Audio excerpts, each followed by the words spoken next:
Hola, Vale. Mira, no tenéis los micrófonos abiertos ahí. Por ahora.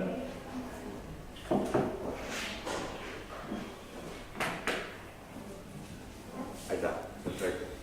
Sí, sí. Bien, buenos días. Vamos a abrir la audiencia. A los efectos sería escuchando el alegato del doctor. Buenos días, señor presidente, excelentísimo tribunal. Gracias por concederme la palabra. No sé si se escucha bien. Bien. Bueno, con esta la segunda parte de mis alegatos que se habían iniciado en la audiencia pasada. Había quedado pendiente algunas cuestiones. Entre ellas, había esbozado muy básicamente un planteo respecto del estado de sitio y su vigencia. Había llegado, obviamente con todo respeto del tribunal, a conceptualizarlo en cierto modo. Me toca, por ende, continuar con una serie de planteos previos, los que, como dije la semana pasada en la parte del alegato inicial, de los cuales algunos de esos planteos han sido, digamos, no van a ser oralizados en esta oportunidad, en estos alegatos, atento a que coinciden y se repiten en todo caso con planteos que ya se han hecho por parte de las defensas, tanto particulares como la defensa oficial. Por lo tanto, me toca comenzar diciendo que en fecha 6 de noviembre del año 74, durante el gobierno de Yure, se dictó el decreto 1368/74, por el cual se dispuso el estado de sitio en todo el país. Este decreto, suscripto por la Presidenta Constitucional María Estela Martínez de Perón, inmediatamente después de la incorporación de las Fuerzas Armadas Peronistas 17 de octubre al ERP, Ejército Revolucionario del Pueblo, como forma concreta de aportar y participar en el proceso de guerra revolucionaria para la construcción del socialismo, según un comunicado hecho público en esa fecha, y del asesinato el 1 de noviembre del 74 del jefe de la Policía Federal, comisario general Alberto Villar, y su esposa, perpetrado por Montoneros, por medio del decreto del cual hablo, se dispuso. Visto que las medidas adoptadas hasta el momento por el Gobierno Nacional para que los elementos de la subversión depongan su actitud y se integren a la reconstrucción nacional, y que las reiteradas expresiones de repudio y recomendaciones que en igual sentido hicieron las instituciones y sectores del país, políticos, religiosos, económicos, sociales, lejos de hallar eco, se agravan con las amenazas dirigidas también ahora contra niños en edad escolar. Y considerando que es deber esencial del Estado Nacional Argentino preservar la vida, la tranquilidad, el bienestar en todos los hogares,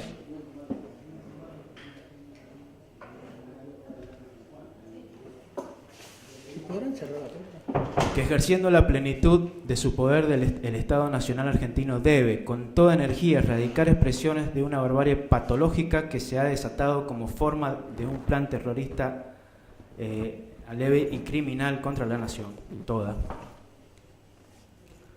Que la asunción de medidas preventivas de excepción son procedentes para garantizar a todas las familias su derecho natural y sagrado a vivir de acuerdo con nuestras tradicionales y arraigadas costumbres.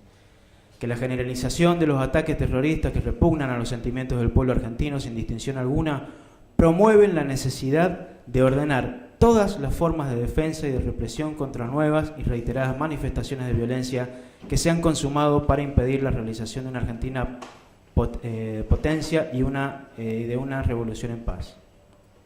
Por ello, y atento a lo dispuesto por el artículo 86, inciso 19 de la Constitución Nacional, la Presidenta de la Nación Argentina, en acuerdo general de ministros, decreta: primero, declárase el estado de sitio en todo el territorio de la Nación Argentina a partir de la fecha del presente decreto.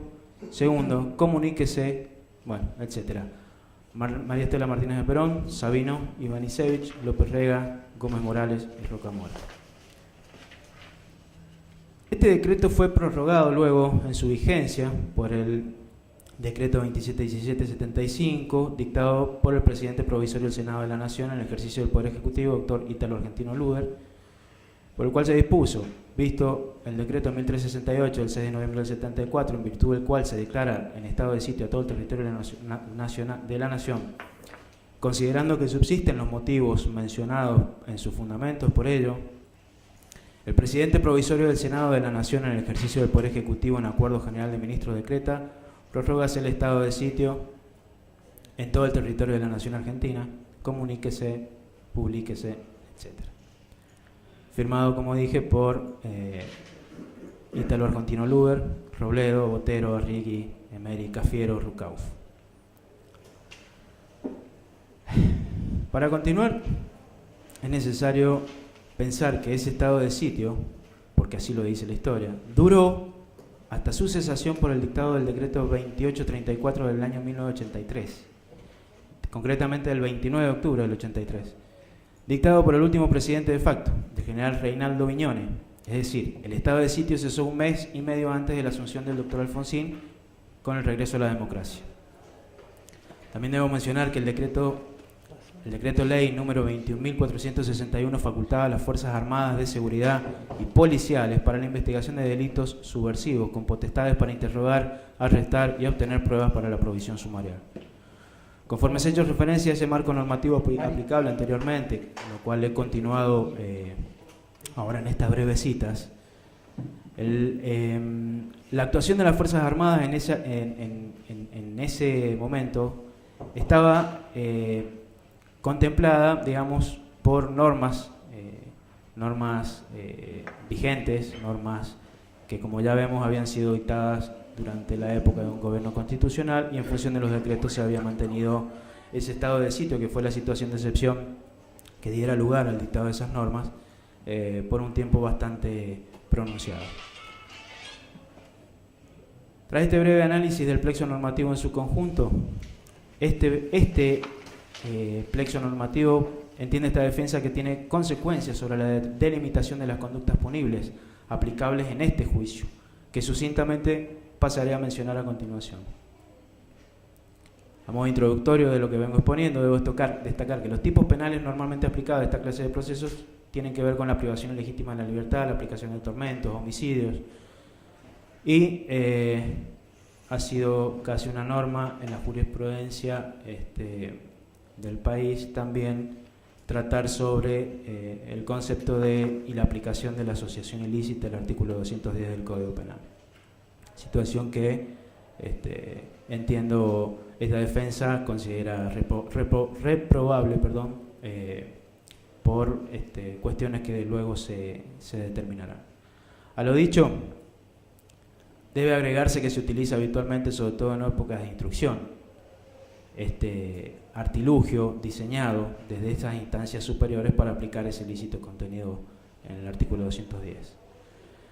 Respecto de los 3 primeros tipos penales, como decía, es que se producen las consecuencias que emanan del marco legal vigente, pero no obstante, en honor a la brevedad y por razones de economía procesal, conforme ya han sido tratados de modos diversos las restantes cuestiones a las que esta defensa considera como consecuencias de este marco normativo vigente, solo trataré acá liminarmente la primera de ellas en cuanto a la aplicación errónea del tipo penal de la privación de la libertad abusiva o ilegítima. Puedo afirmar como primer punto que el tipo penal de la privación ilegítima de la libertad punible por el derecho interno está prescripto. El artículo 142 bis de la ley 20642 era el que estaba vigente a la época de los hechos y establecía: se impondrá prisión o reclusión de 5 a 15 años al que sustrajere, retuviere u ocultare a una persona con el fin de obligar a la víctima o a un tercero a hacer, no hacer o tolerar algo contra su voluntad. Luego de ello se establecían agravantes. Por su parte, el artículo 142 establecía: se aplicará prisión o reclusión de 2 a 6 años al que privare a otro de su libertad personal cuando concurra alguna de las siguientes circunstancias, tras lo cual, a lo largo de 5 incisos, se disponían esas circunstancias, entre las que se legislaba sobre el modo de cometerlas: el uso de violencia o amenazas, los motivos, que podían ser religiosos, de venganza, sobre las personas, refiriendo al vínculo, a la circunstancia de que si con ese accionar se ocasionaba un daño en la persona, la salud o en los negocios, o si para cometerlo se simulaba autoridad pública u orden de esta, como si también si la misma durara más de un mes. Esa ley 20.642 fue concebida para ser aplicada en aquel contexto a los integrantes de las organizaciones armadas terroristas. Por ello, es que en su texto no se hace referencia a funcionarios públicos, como lo hacen las reformas posteriores, por ejemplo el inciso quinto de la ley 25.742 y la ley 26.394, que disponían la calidad de funcionarios públicos de los autores. Si nos atenemos a que la reforma ex post facto, que contiene una captación de la figura de funcionario público, sería una aplicación retroactiva de un tipo penal, tampoco abarcaría los hechos, insisto, no probados, conceptualizados como privación de la libertad, a lo que hay que sumar que luego de la instauración del estado de sitio, de la plena vigencia de las normas dictadas a consecuencia de un estado de excepción, las Fuerzas Armadas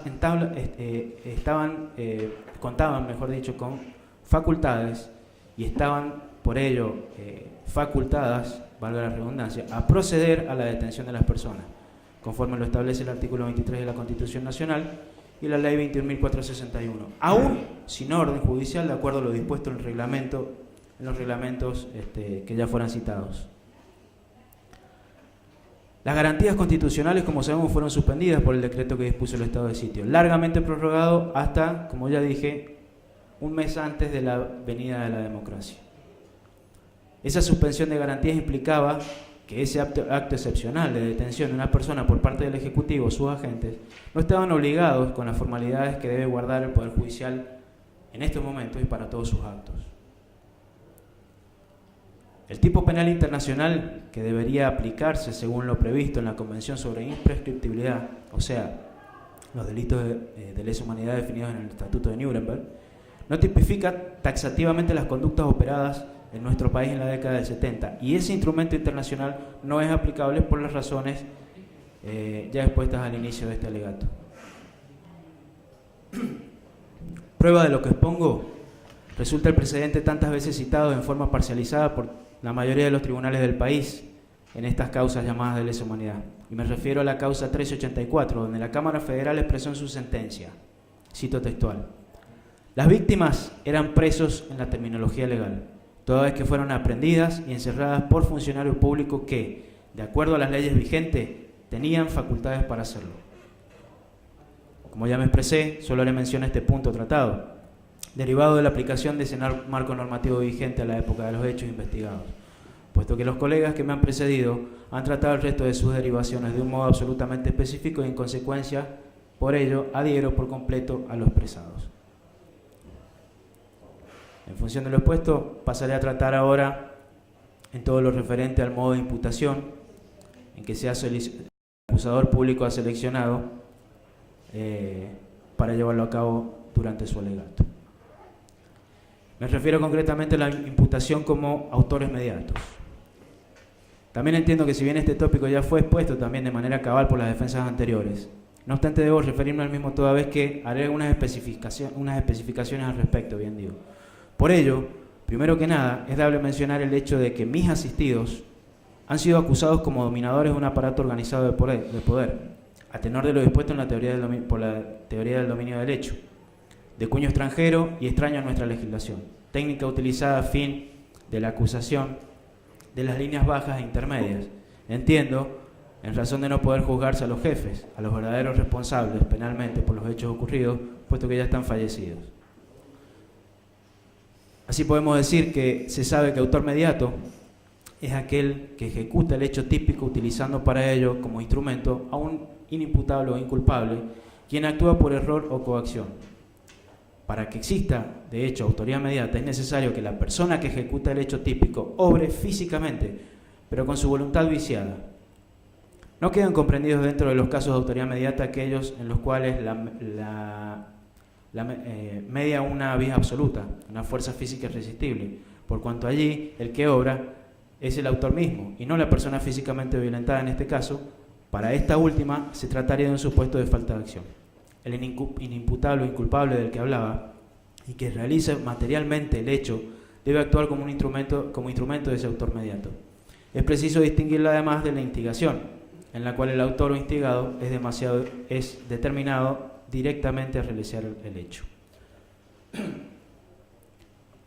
La doctrina alemana ha ampliado esta primera concepción de la autoría inmediata, que solamente comprendía, como se explicó, aquellos casos en que el ejecutor actúa sin responsabilidad penal, esto es, como un mero instrumento a través del cual se concreta la conducta típica, ese que se encontraba coaccionado o sometido a un error invencible, ya sea de tipo o de prohibición. La problemática, entonces, quedaba planteada respecto de aquellos casos en que el ejecutor inmediato respondía penalmente, pero no en forma plena, por ejemplo, en los que el hombre de atrás se servía de un instrumento que actuaba en virtud de un error de prohibición vencible. A partir de las ideas de Roxin se avanza en este concepto, incluyendo aquellos casos en que el hombre de atrás se sirve de un instrumento plenamente responsable, a través del dominio de su voluntad dentro de un esquema organizacional, lo que se conoce como dominio de la organización. Así, el hombre de atrás, o autor mediato, debe encontrarse posicionado en la cúpula del aparato organizado de poder, cuyo control y esquema le permiten confiar en el efectivo cumplimiento de sus propósitos, transformados en órdenes para quienes se encuentran en la base de la pirámide organizativa. El ejecutor o receptor final de la orden, por su parte, debe tener la característica de fungibilidad, lo cual importa una gran reserva de ellos que asegure el automático cumplimiento de las órdenes emitidas desde la cúspide de la organización, aun cuando alguno de ellos no pueda o se niegue a cumplirlas. Lo dicho supone una estructura vertical de la organización, la que además debe situarse fuera del ordenamiento jurídico. Esta teoría del dominio del hecho, seguida por la mayor parte de la doctrina nacional extranjera, es la que ha determinado la diferencia puntual entre autores y partícipes, considerados los primeros como aquellos que tienen la decisión final sobre el curso causal del hecho, interrumpir, desviar, hacer cesar, suspender, etc. Por definición residual, los partícipes en sentido estricto serían instigadores y cómplices, como sujetos que intervienen en el suceso careciendo de tal dominio. Debe recordarse además el carácter accesorio de la participación delictiva y los presupuestos que debe reunir el hecho principal para que pueda considerarse la intervención de otros agentes como partícipes. En este sentido, dos son las exigencias planteadas, siempre de acuerdo a la postura mayoritaria para ser responsable a un partícipe. El primero de ellos es que el hecho del autor haya alcanzado el estado de la tentativa, o sea, en el iter criminis o cominio delictivo, haya comienzo de ejecución del hecho principal por parte del autor. Hablamos acá de una accesoriedad externa o cuantitativa. Y segundo, en el hecho principal, haya completado los dos primeros estamentos de la estructura del delito, es decir, que sea una acción típica y antijurídica. En este caso hablamos de accesoriedad interna o cualitativa. Asimismo, para delimitar los aspectos generales corresponde señalar que tanto el autor como el partícipe deben actuar con dolo. Este último debe realizar su aporte en forma dolosa.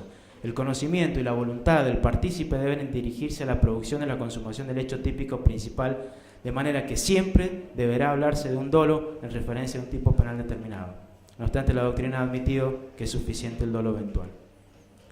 Las formas del dominio del hecho pueden ser a través de dominio de la voluntad, lo que es autoría inmediata, dominio de la acción y dominio funcional. Verbigracia a través de una estructura de poder.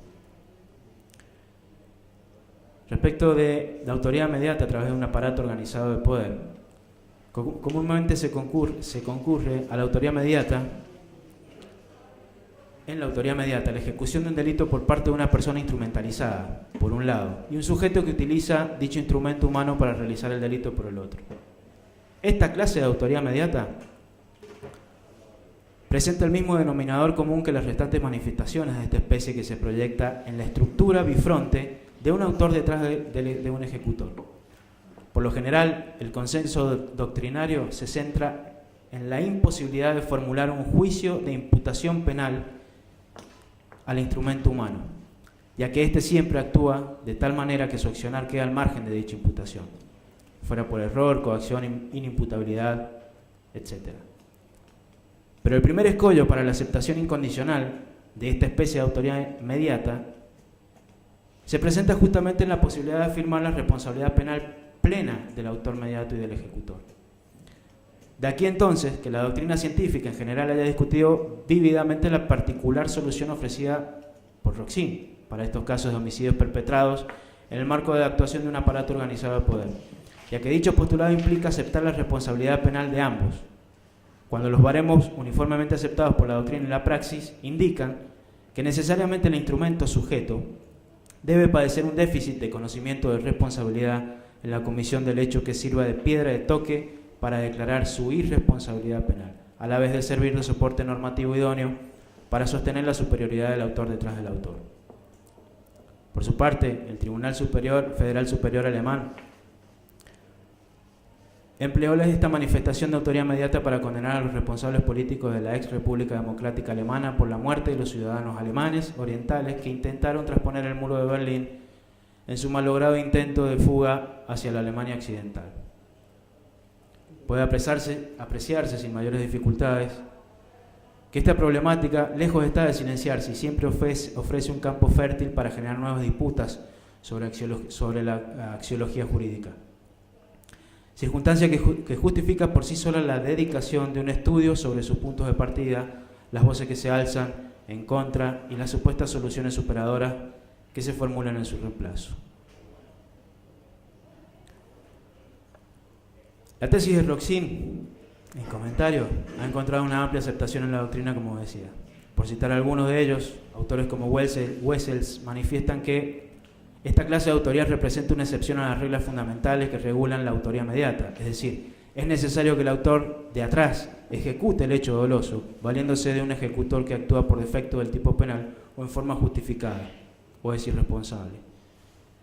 Esta postura también es compartida por Ebert al considerar al autor mediato al que se aprovecha de un aparato organizado de poder y compara al ejecutor con una mera ruedecilla en el engranaje de esta organización, para lo cual adopta en forma clara la tesis de Roxin sobre la fungibilidad del ejecutor y reserva la autoría de los hechos punibles perpetrados en este ámbito para el emisor de la orden.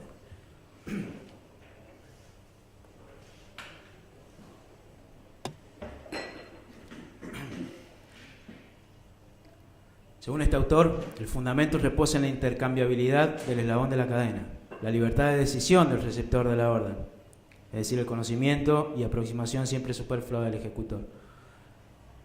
Y dice que no afecta el dominio del hecho del agente de atrás, cuyo instrumento no es una persona particular, sino que fue un mecanismo de poder de funcionamiento cuasi automático del aparato sin alma, le llama él, que sin dificultad continúa trabajando también cuando el individuo se rehúsa.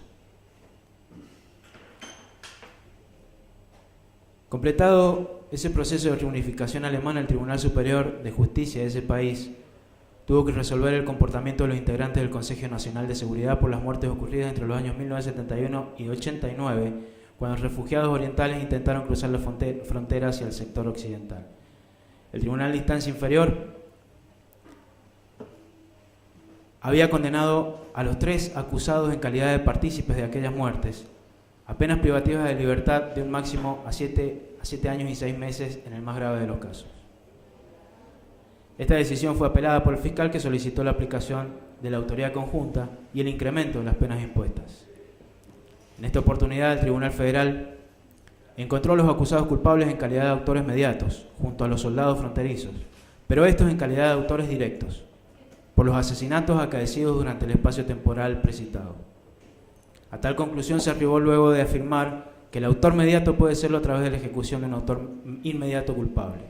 Así, los miembros del tribunal afirmaron, con expresa cita de Roxin, que se encontraban frente a un caso de autoría inmediata a través de un aparato organizado de poder. La aplicación de la autoría inmediata se basó en el criterio de fungibilidad que permitió al autor de escritorio tener el dominio sobre la ejecución del hecho. En esta sentencia, explica Schroeder, el tribunal se aparta de la línea trazada en los fallos anteriores sobre la base del principio de responsabilidad, según la cual la realización absolutamente responsable por parte del autor inmediato excluye la del autor mediato. Es necesario aclarar que la jurisprudencia de este tribunal se utilizó en forma inveterada el criterio subjetivo para poder distinguir entre autor y partícipe. Así, en el caso conocido como Staschinski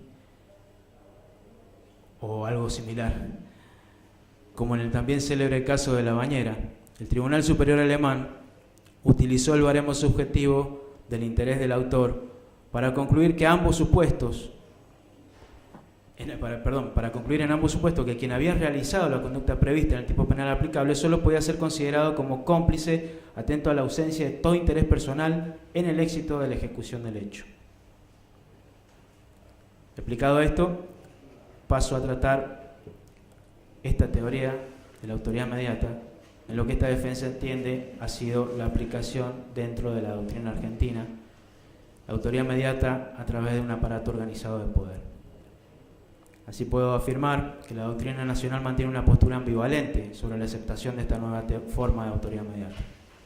Por ejemplo, en doctrina, el autor Edgardo Dona, que si bien en una primera aproximación la aceptó, ahora la rechaza y se inclina por la solución de la instigación.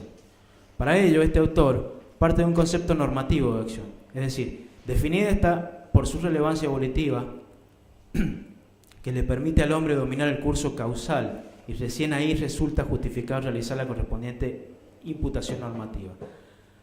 La teoría de la prohibición de regreso, según expone este autor, impide hablar, en los supuestos de aparato organizado de poder, de un auténtico autor en el caso de los directivos de este tipo de organizaciones, porque el ejecutor actúa con volición y de forma voluntaria. Conforme a esto, el instigador no causa el resultado del hecho de la misma manera que lo causa el autor del hecho. Solo el autor tiene el dominio del hecho gracias a la acción dirigida y causada libremente. Asimismo, hay otro sector de la doctrina que sostiene la aplicación de la coautoría a esta constelación de casos. Para esto se señala que existe entre el ejecutor y el dirigente de una organización un plan común para la realización conjunta. No necesariamente este acuerdo debe ser previo. Resulta suficiente que quien se sume a una empresa delictiva ejerce el dominio del hecho sobre esta parte del plan que corresponde. Incluso la aplicación de la coautoría se extendería hacia todos los miembros de la organización, sea por acción u omisión. Por su parte, el doctor Zaffaroni extrae la autoridad inmediata del artículo 45 del Código Penal y diferencia entre autoridad por determinación, sea directa o inmediata, y la instigación.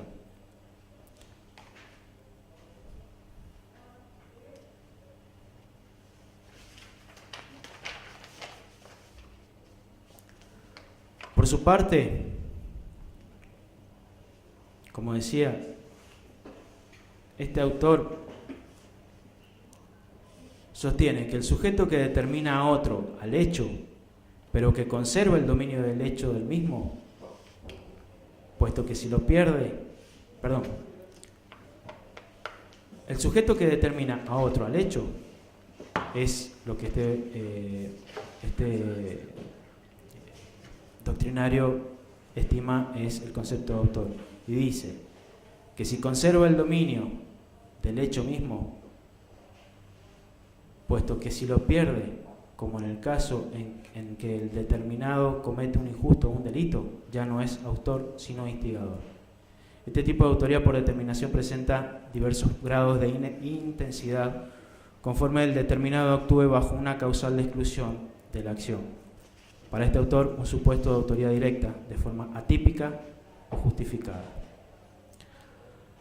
Ante estas ambivalentes apreciaciones de la autoría inmediata, que han servido al Ministerio Público Fiscal en este caso para sostener que no se requiere demostración o prueba alguna a efectos de dirigir, sostener la acusación y solicitar pena, necesariamente debo reconocer que solo se trata de una cuestión meramente formal, es decir, acusar por acusar, puesto que lo que se utiliza como fundamento no es más que el propio reconocimiento de que no se demuestra, porque no existe, vale aclarar. No hace falta demostrar, según este criterio, porque no hay qué demostrar, ni hay cómo hacerlo, ni con qué hacerlo. Lo que a su vez genera un estado de indefensión absoluto, poniendo al imputado entre la espada y la pared, con escasas posibilidades de ejercer su derecho, puesto que debe demostrar el no hecho, su inocencia ante lo que no conoce. Por lo demás, debo agregar que durante el transcurso de este debate, en su totalidad, el Ministerio Público Fiscal, a criterio de esta defensa, no ha podido demostrar, aunque más no fuera mínimamente, la participación y la autoridad inmediata, ni la instigación de mis defendidos. Y ese es el escollo que pretende probarse con la utilización arbitraria y extensiva de este tipo de determinación de la responsabilidad penal. Además, quiero resaltar que si la especie de autoría propuesta por el Ministerio Público Fiscal puede aplicarse en los términos en los que se ha expuesto en sus alegatos, es más que evidente que la estructura y funcionamiento propio de las Fuerzas Armadas, aquí y en el resto del mundo, se debería replantear. Ello porque presupone que el oficial o suboficial, incluso mismo hasta el soldado de menor jerarquía, podría ser reprochado como coautor, sin pruebas de su participación material en el hecho en razón de la configuración, como ocurre en estos juicios. Consecuencia innecesaria de lo antes expuesto es que se advierte la necesidad de que el oficial o suboficial de más baja jerarquía participe de la planificación de los generales, porque es la única manera de conocer ese plan y el rol en el que en ese plan a él se le asigna. Luego de lo cual deberá decidir si va a cumplir las órdenes a efectos de realizar un aporte material a tal plan. En otros términos, debe consentir su participación plenamente consciente de que el plan tiene por finalidad cometer ilícitos, todo lo cual, a la luz de la mínima lógica del razonamiento humano, aparece como un absurdo de proporciones bíblicas. Además, planteado en estos términos, resulta evidente colegir que para cumplir un plan, cada autor debe conocerlo. Y como es también evidente, en la estructura militar, los planes militares son elaborados en la cima de la organización, pero no se dan a conocer a todos los subordinados por igual. Cada comandante subordinado, cuando recibe el plan de su superior, toma los elementos que le conciernen y elabora su propio plan, y así sucesivamente, de modo tal que la orden primigenia, esa orden primitiva se va parcializando y por ello especializando, hasta que llega al ejecutor material. A este le llega una orden puntual, específica, generalmente verbal. En consecuencia, desconoce el plan del autor mediato. De lo que deviene claramente que en los años 70 el autor material no podía conocer la intención criminal de los tribunales, que los tribunales le atribuyen a los planes del gobierno militar, precisamente por esa parcialización de la información a la que me referí. Por lo que carecería de conocimiento de ese plan integral y no disponía de poder de veto sobre esas decisiones, en todo caso de sus superiores. Por su parte, quien obedece lo hace condicionado por su obligación de acatar las órdenes y confía en la legalidad y legitimidad de esas órdenes recibidas, ya que, como se dijo, no tiene posibilidad de revisarlas. En cambio, en el dominio del hecho militar, la cuestión es bien diferente, puesto que quien realmente lo ejerce es aquel superior que tiene la posibilidad de ordenar cumplir o no una orden, pero que de cuyo incumplimiento no se derivarían para él consecuencias personales. Por otra parte, no se puede soslayar la descontextualización de los hechos en esta clase de procesos, que eluden intencionalmente que en los años 70, en la época de ocurrencia, principalmente de los hechos que acá se investigaron, estaba vigente el Código de Justicia Militar, que pone el dominio del hecho en cualquier superior, aunque no participe de la acción típica, aspecto que no ha sido contemplado en el análisis de esta causa ni de las demás que se tramitan en la justicia federal. A modo de ejemplo, para graficar lo que planteo, puedo citar el caso de la operación por medio de la cual se atacó el domicilio de Osama Bin Laden por parte de los Navy SEAL estadounidenses. Ubicado este domicilio en Abbottabad, en Pakistán, país que no estaba en guerra con Estados Unidos. No obstante ello, según el criterio sentado por los tribunales argentinos en esta clase de delitos, en los delitos de lesa humanidad, el marín estadounidense que disparó y dio muerte a Bin Laden el 1 de mayo del 2011 debería haber cuestionado esa orden presidencial y negarse a cumplir las instrucciones recibidas previamente al respecto, habida cuenta de que esa operación militar se realizó sin autorización, al menos públicamente reconocida, y en un país que, como dije, era ajeno a un conflicto bélico con Estados Unidos. Y asimismo, se ejecutó a varios civiles por esa orden, sin juicio previo y sin resistencia armada. A esto todos pudimos verlo por televisión e informarnos posteriormente. Y por lo hecho resulta una obviamente absurda idea pensar que ese marín y el presidente estadounidense, en aquel caso el presidente Obama, puedan ser considerados coautores por tener el codominio del hecho o codominándolo para ser más estrictos.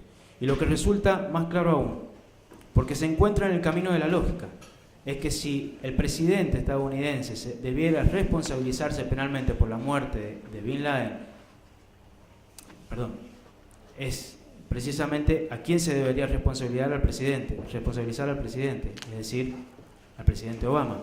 En cambio, el Marín, como sabemos, le debe obediencia a su presidente y debía cumplir sus órdenes, por lo que si a cualquier persona, aunque careciera del mínimo conocimiento jurídico, se le preguntara al respecto, no cabe ninguna duda que su respuesta sería que la responsabilidad descansa y reposa pura y exclusivamente en el superior.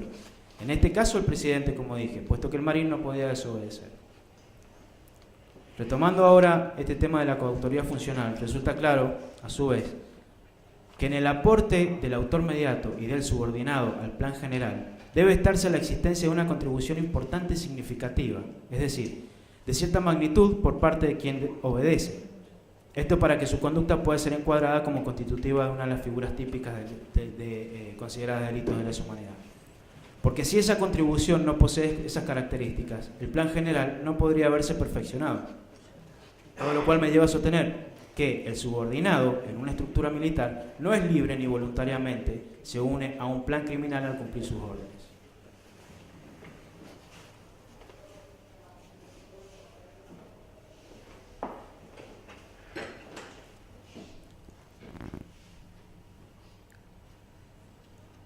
Si entendemos que la orden impartida, que es parte de ese plan criminal, por un superior a quien debe obedecer, y digo debe y no puede obedecer, porque como resulta obvio en el caso concreto, la implementación del plan necesariamente contaba con que las órdenes impartidas se obedecerían, por el imperio del Código de Justicia Militar, como decía, por el imperio asimismo de la reglamentación militar y por el imperio de la ley. En tanto siempre, acá en nuestro país, en cualquier otro país civilizado y en cualquier otro tipo de fuerza armada o de seguridad, el superior está legitimado para imponer obediencia, máximo en una organización vertical y coactiva por naturaleza como lo resulta ser la fuerza militar.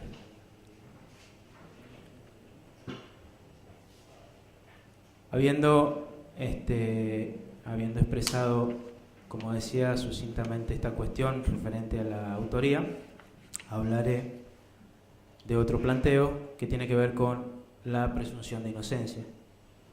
Así podemos entender que desde los comienzos del Estado, desde su nacimiento como tal, como persona jurídica pública, es decir, sujeto de derecho, tiene la facultad de reglar y reglamentar el derecho en las relaciones de los individuos entre sí y también en las relaciones de los individuos con el mismo Estado. Pero este a su vez se encuentra limitado por las garantías de los particulares, quedando en consecuencia el proceso dirigido por una serie de garantías consagradas tanto en la fuente constitucional como en el derecho internacional, sometiéndolo a ciertas normas específicas que hacen el debido proceso. Históricamente el derecho penal ha fluctuado entre dos intereses opuestos: el interés del Estado por castigar los delitos y el del justiciable en relación con los derechos y garantías que le son debidos, y eso ustedes, vuestras excelencias, lo tienen bien sabido. La máxima es buscar un equilibrio entre las prerrogativas del Estado, su facultad punitiva y las garantías y derechos de los individuos, la cual se ha logrado con la garantía del debido proceso. La presunción de orden constitucional y por lo tanto integral integra el conjunto de garantías que gozan de todos los habitantes de la nación. Este principio posee larga data. Ya en el Digesto de Ulpiano se expresaba diciendo que es preferible dejar impune al culpable de un hecho punible que perjudicar a un inocente.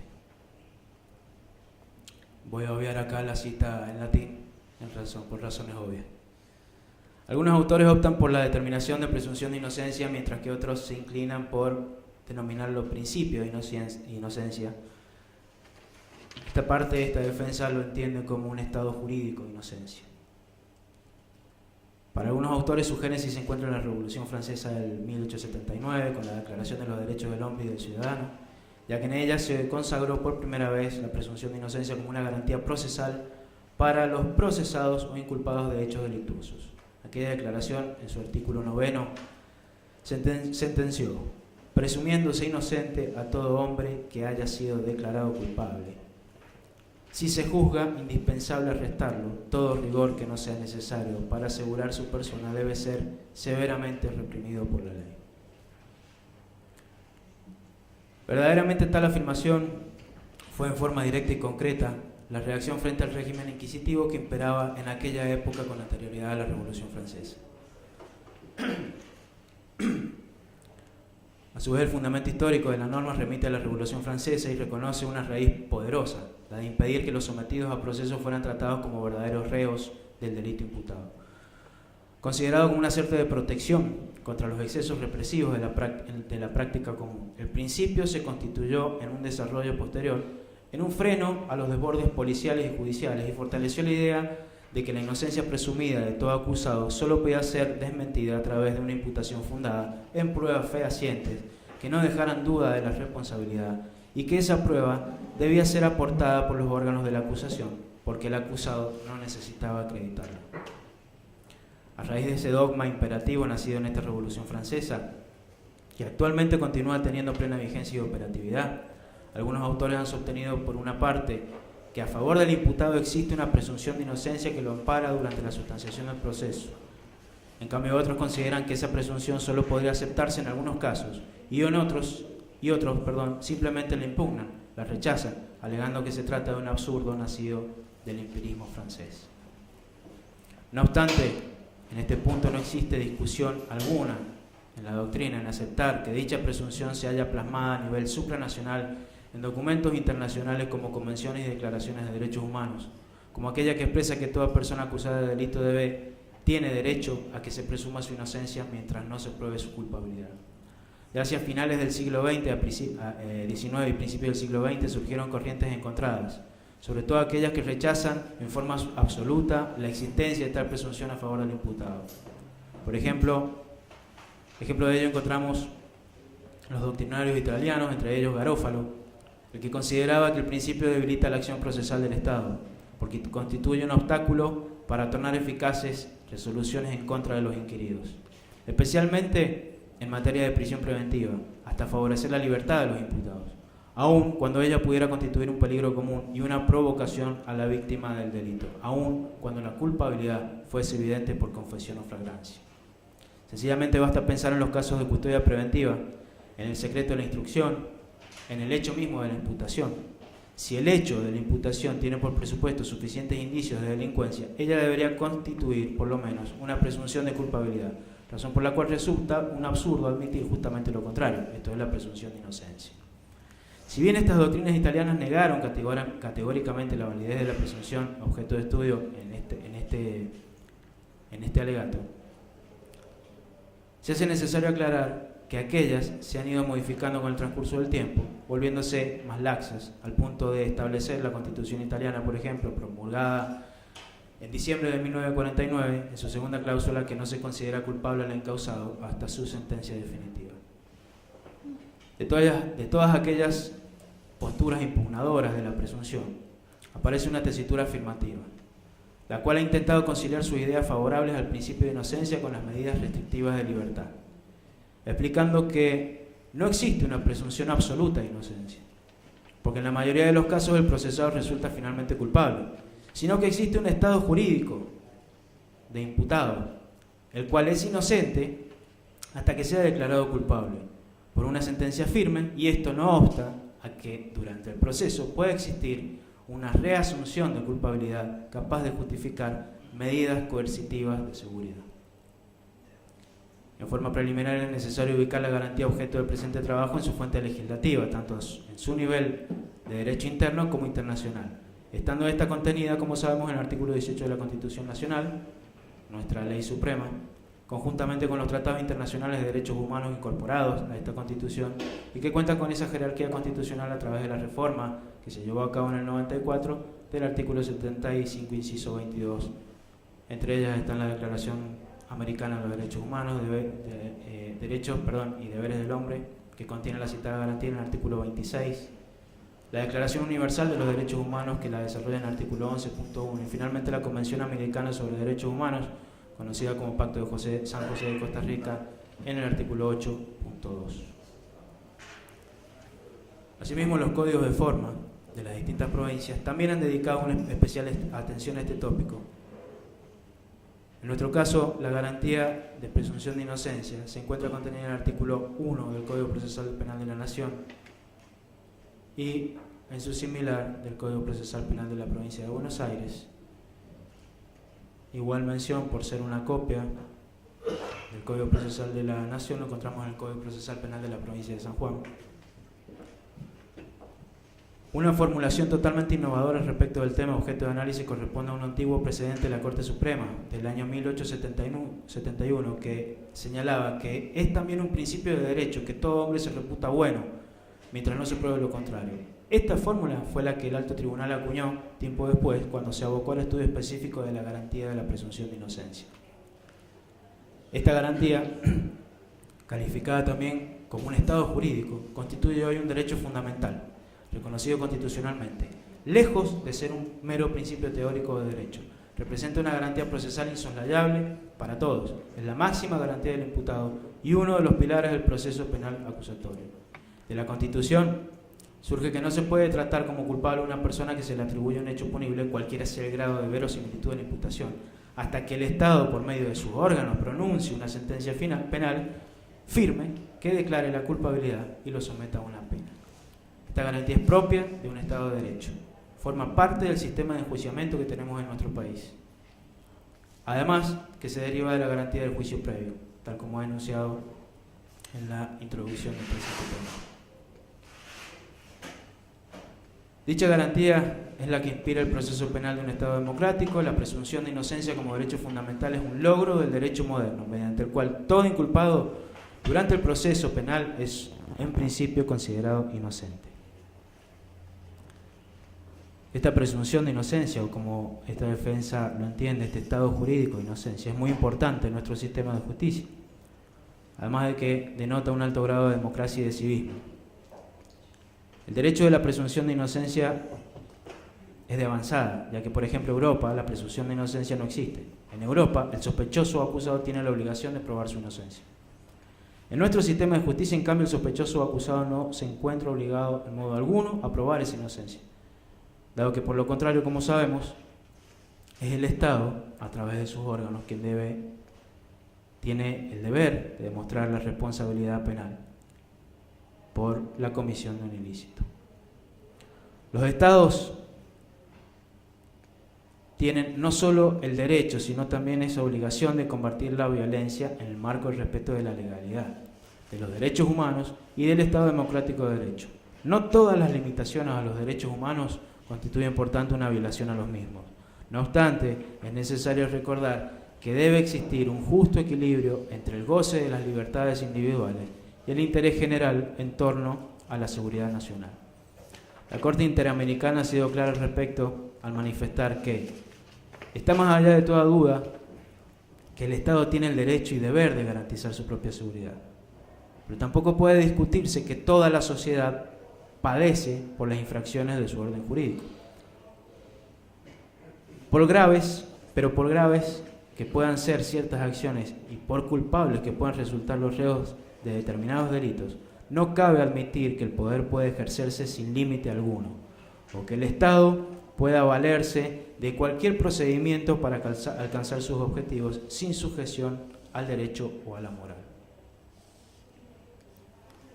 Asimismo, aquel órgano internacional también ha sostenido que el principio de legalidad, las instituciones democráticas y el Estado de Derecho son inseparables, agregando asimismo que el concepto de derechos y libertades, y por ende el de sus garantías, es también inseparable del sistema de valores y principios que lo inspira.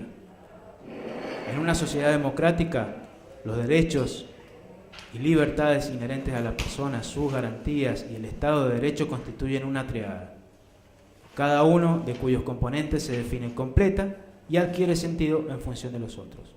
Inocente, en la acepción académica del término, es aquel que se halla libre de delito que se le imputa. Todo hombre tiene derecho a ser considerado de esta forma, mientras no se pruebe que es culpable, mientras que no sean declarados culpables por sentencia firme, los habitantes de la nación gozan de un estado de inocencia, aun cuando con respecto a ellos, se haya abierto una causa penal, cualesquiera sea el progreso de la misma. En un estado del cual se goza, es un estado del cual se goza desde antes de iniciarse el proceso y durante todo el proceso cognoscitivo de este. Ese mencionado principio es aquel conforme al cual la persona sometida al proceso disfruta de un estado o situación jurídica que no requiere construir, sino que incumbe hacer caer al acusador. La garantía es una garantía a ser tratado como inocente. Esto no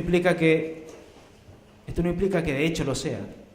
Y es por ello que dicha garantía subsiste, aunque el juzgador posea total certeza de su culpabilidad, ya que en la realidad una persona es culpable o inocente al momento de la comisión del hecho delictuoso.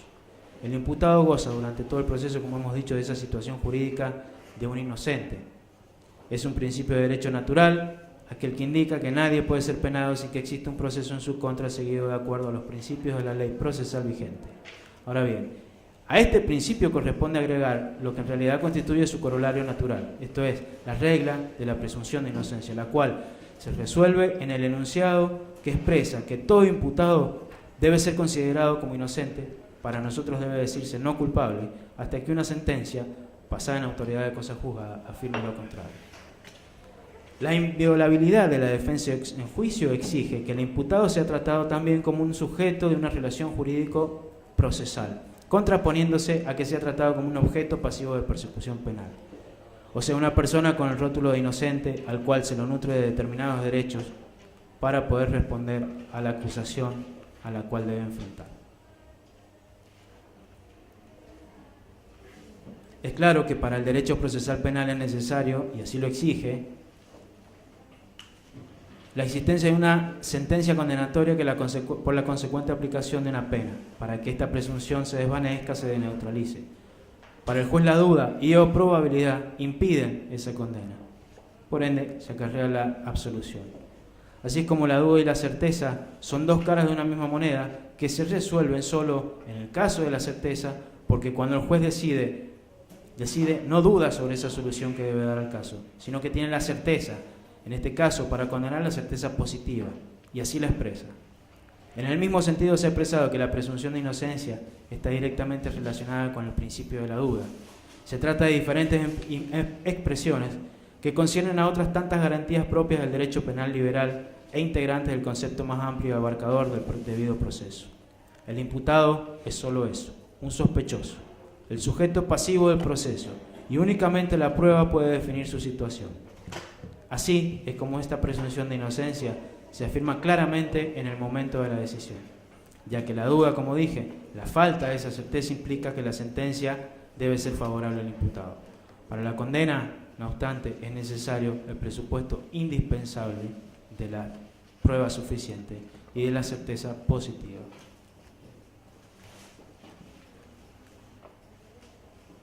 Asimismo, esta garantía de la cual hablamos implica para el imputado de un hecho delictivo la inversión de la carga probatoria, ya que el acusador deberá demostrar y hacer cesar a través de las pruebas a dicha presunción. Dicho de otra manera, la garantía de inocencia se conecta directamente con dos principios básicos del proceso penal, el de legalidad y el principio acusatorio.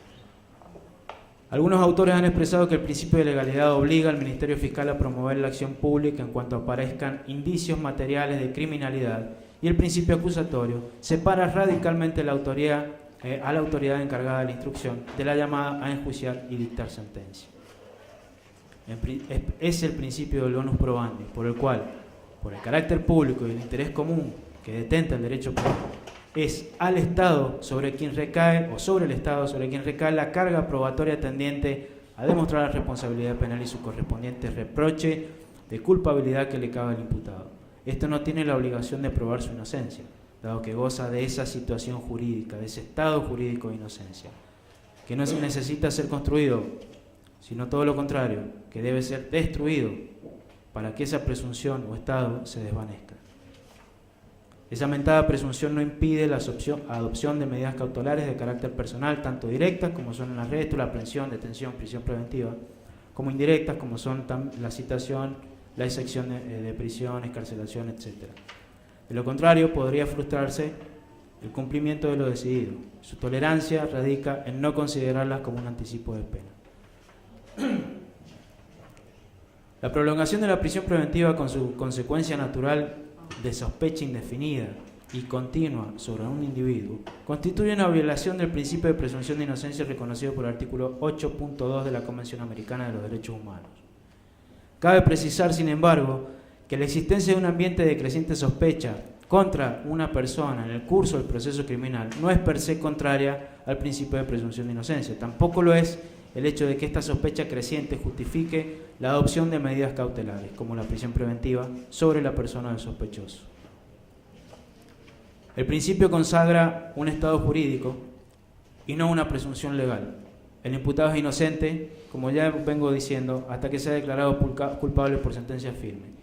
Y ello no obsta a que durante el proceso pueda existir una presunción de culpabilidad por parte del juez, capaz de justificar con ello medidas coercitivas de seguridad.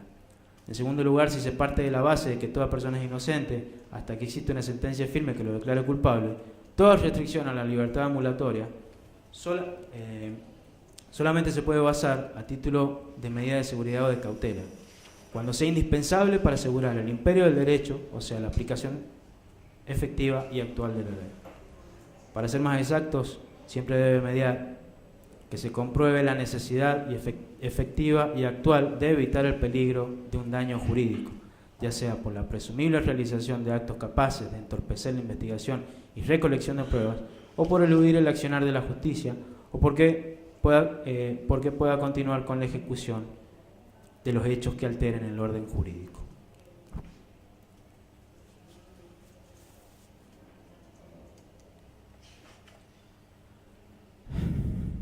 La restricción de la libertad individual solo puede ser ejercida por el órgano jurisdiccional mediante la interpretación taxativa de la ley, siempre que se verifique concretamente esa necesidad, auscultando la naturaleza y gravedad del delito, las condiciones morales, sociales, económicas del imputado y sus antecedentes.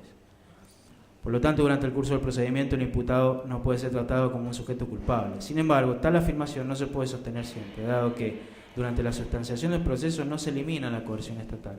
Así, el reconocimiento de tal garantía no impide la aplicación y regulación de este tipo de medidas de coerción antes del dictado de una sentencia firme de condena.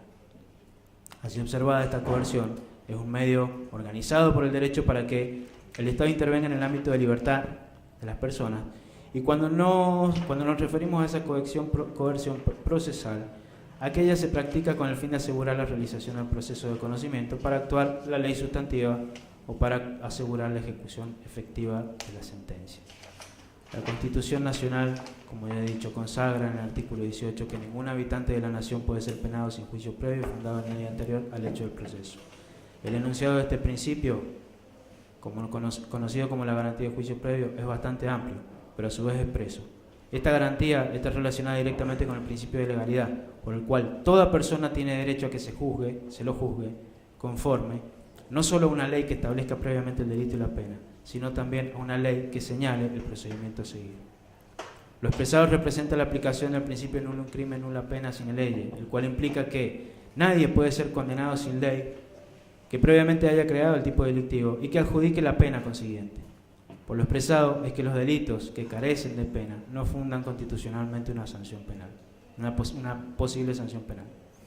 No obstante, el cumplimiento de aquel principio de legalidad implica que la ley debe ser previo al proceso, corolario basado en la irretroactividad de la ley penal. El juicio previo en materia penal no es más que la aplicación del principio del debido proceso ante los jueces naturales. Ello quiere significar que nadie puede ser condenado sin la tramitación de un juicio en el cual se cumplan las 4 etapas fundamentales requeridas por el proceso legal, es decir, acusación, defensa, prueba y sentencia. Este juicio previo, como sabemos, es garantía básica, una fórmula sintética que señala el punto de máxima vigencia de todas las demás garantías constitucionales referidas al derecho y al proceso penal.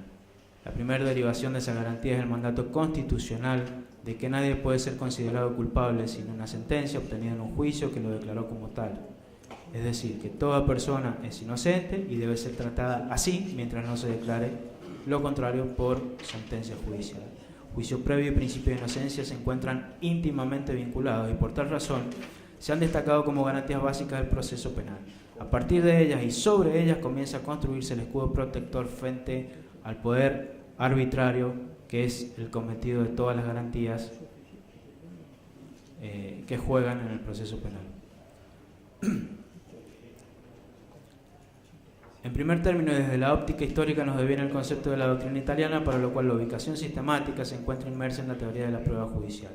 Mayoritariamente los autores, ya sea que estén a favor o en contra, centran el problema de la presunción juris tantum, en cuanto se favorece o no al justiciable, reconociéndole su estado de inocencia, basándose en que todos los hombres normalmente son inocentes y que en la práctica importa la necesidad de certeza en el tribunal, denostando como presupuesto de esta cualquier otro estado espiritual del juez. Para ello, el autor Vélez Mariconde identifica el principio de presunción de inocencia de manera restrictiva con el cual establece la ley penal sustantiva, por lo que el principio es una garantía constitucional penal sustantiva, como derivado de nula pena sin el judicio, el cual debe regir todos los sectores del derecho penal. Asimismo, la interpretación del autor antes mencionado no agregó nada nuevo a la doctrina procesal penal, sino por el contrario trasladó el esfuerzo dogmático al sector del derecho penal sustantivo. Por lo tanto, para aplicar una pena es necesario un proceso, acusación, como dije, defensa, prueba y sentencia, que termine en un juicio lógico acerca de la culpabilidad o no de un individuo respecto de determinados hechos. Hasta ese momento el imputado conserva su estado natural de inocencia, por existir una imposibilidad jurídica de que se le enrostre otro mote legal. Como corolario de lo que vengo sosteniendo, nos resta demostrar que ese principio o presunción de inocencia, tal como se lo concibe, se encuentra plasmado también en nuestra Carta Magna. Nadie puede ser penado sin juicio previo. Así sostengo que la inocencia es una garantía de derecho procesal penal, estructurada como ficción legal de raigambre constitucional, que surge de la aplicación del dogma nula pena sine judicio, artículo 18 de la Constitución Nacional, al proceso penal, limitando la potestad preventiva y el jus puniendi que el Estado posee, realizada a través de sus órganos jurisdiccionales, impidiéndole todo prejuzgamiento o adelanto de pena bajo el pretexto de la efectiva aplicación de la ley penal y aseguramiento de la verdad real.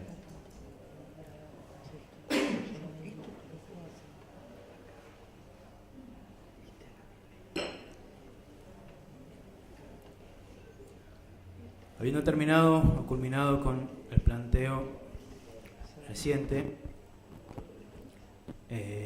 me toca ahora hacer referencia, para lo cual voy a, durante la marcha de este alegato, ir resumiendo un poco en razón de que ha sido tratado ya el punto, y me refiero a la teoría del error de prohibición en el derecho penal.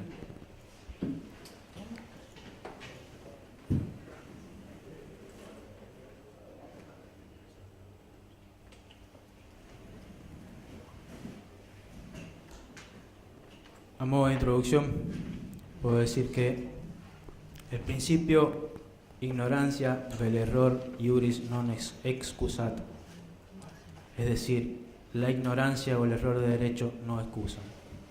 Como sabemos, esta locución viene del derecho romano, y en aquel ordenamiento jurídico las leyes se enseñaban a todos.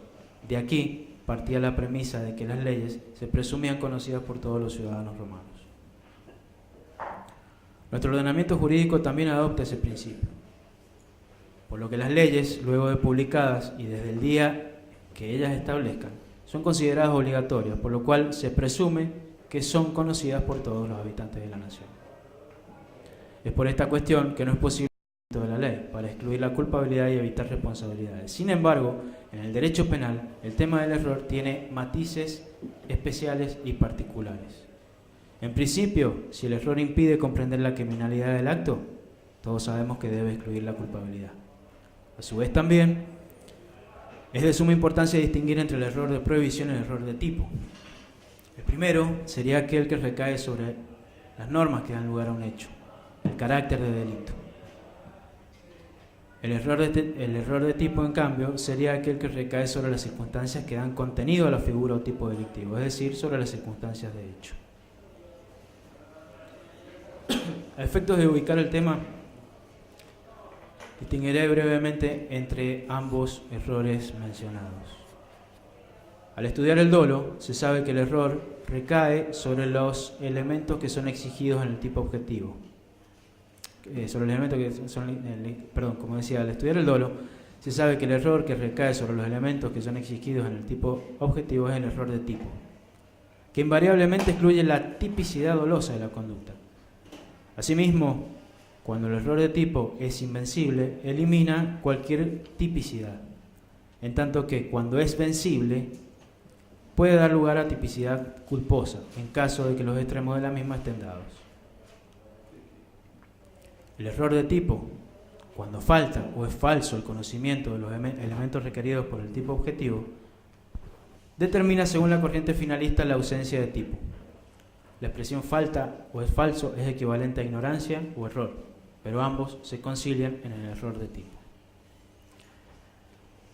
Por su parte, el error de prohibición no pertenece para nada a la tipicidad, ni se vincula con ella, ni la elimina siquiera. Pero puede ocurrir que la conducta no sea reprochable porque el error de prohibición es un puro problema de exclusión de la culpabilidad en su aspecto negativo, así como la justificación era el aspecto negativo de la antijuridicidad. De esta manera, frente al error de tipo, que elimina siempre la tipicidad dolosa, pero que cuando es vencible puede dar lugar a la tipicidad culposa, está el error de prohibición, que cuando es invencible elimina la culpabilidad. Así como el error de tipo es lo contrario de la existencia de dolo, el error de prohibición lo es del actual conocimiento del injusto. Entonces, se llama error de prohibición al que recae sobre la comprensión de la antijuridicidad de la conducta. Cuando es invencible, o sea, cuando con la debida diligencia el sujeto no hubiese podido comprender la antijuridicidad de su injusto, tiene el efecto de eliminar la culpabilidad. Cuando es vencible, para nada afecta la tipicidad dolosa o culposa que ya está afirmada a nivel correspondiente, teniendo solo el efecto de disminuir la reprochabilidad, es decir, la culpabilidad, lo que se traduce en la cuantía de la pena, que puede disminuirse hasta donde la ley lo autoriza, hasta el mínimo legal conforme al artículo 41 del Código Penal, o en algunos casos aplicando disposiciones especiales como la del párrafo 2, artículo 80 del Código Penal, circunstancias extraordinarias de atenuación. Resumiendo entonces, dicho de otro modo, en el error de tipo el hombre no sabe lo que hace. En el de prohibición sabe lo que hace, pero no cree que sea antijurídico. Si es invencible, también elimina la culpabilidad. Si es vencible, puede dar lugar a la culpa. Aun cuando el resultado frecuente del error será el de transformar un hecho doloso en culposo, es una limitación incorrecta la de considerarlo solamente como destructivo del dolo, pues no deja ningún remanente culposo, es decir, suele destruir toda forma posible de culpabilidad. Sería un error ante nuestra ley sistematizar este tema como si fuera la faz negativa del dolo. Esta cuestión no es posible entre nosotros, dado el carácter general con que está concebido el artículo 34, inciso primero, que declara no punible al que por error o ignorancia de hecho no imputable no haya podido comprender la criminalidad de su acto o dirigir sus acciones.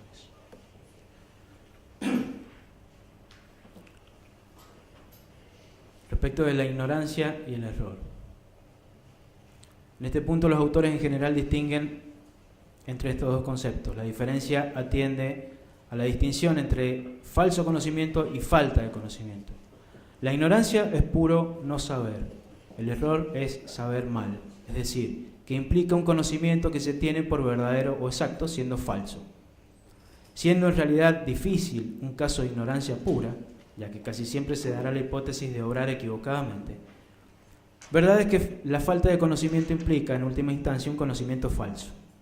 Pero ello es así en la medida en que se atienda al contenido general del conocimiento del sujeto en un momento dado. Si se circunscribe en cambio al concreto saber en relación a los aspectos del hecho, la distinción es viable.